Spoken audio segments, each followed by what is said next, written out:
At the will reading, my parents laughed while handing my sister $6.9 million. Me? They gave me $1 and said, "Go earn your own." My mother smirked. Some kids just don't measure up. But when the lawyer read Grandpa's final letter, my mom started screaming. I sat in the office watching my mother's perfectly manicured nails drum against the armrest. My sister Victoria smirked from across the room, already dressed like she'd inherited a fortune. Spoiler, she had. Grandpa's lawyer, Mr. Chen, cleared his throat and began reading. To my beloved granddaughter Victoria, I leave my investment portfolio valued at $6.9 million.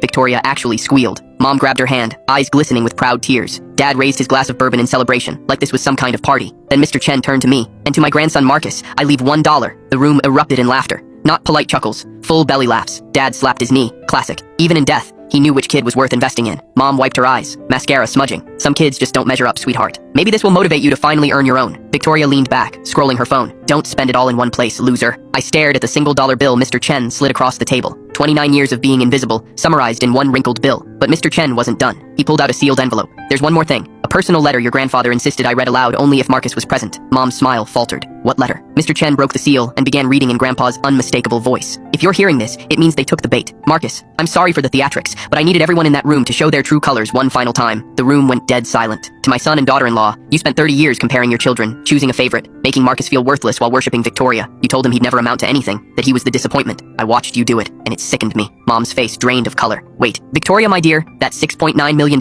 it's real. Congratulations. I hope it makes you happy. But know this, I'm not funding your lifestyle. Every cent of that money is locked in a trust that releases only $50,000 per year. The rest, untouchable until you're 65. Maybe you'll finally learn the value of patience. Victoria shot up. What? That's not fair. Mr. Chen continued reading without pause. But Marcus, my steady, underestimated, brilliant grandson, the one who visited me every Sunday, the one who listened to my stories, fixed my porch, taught me how to use email so we could talk when you traveled for work, the boy who never asked me for a single thing. I felt my throat tighten. Marcus, I left you $1 in the will. But 3 years ago, I transferred my entire estate into your name. The house in Vermont worth $2.1 million. The commercial properties generating $400,000 annually. The private accounts holding $8.3 million. The vintage car collection. It's all yours. Has been for years. I just wanted them to think otherwise. Mr. Chen set down the letter and slid a thick folder across the table. These are the deeds, account statements, and transfer documents. All legitimate, all finalized. I opened the folder with shaking hands. Property deeds, bank statements, everything. Mom started screaming. This is illegal. We'll contest this. You manipulated him. Mr. Chen adjusted his glasses. Mrs. Patterson, your father was of sound mind. I have 3 psychiatric evaluations proving it. The transfers were legal and ironclad. Marcus, everything is yours. Dad stood up, face purple. You ungrateful little... I held up my hand, cutting him off. I looked at the single dollar bill, then at my family, then back at Mr. Chen. Keep the dollar,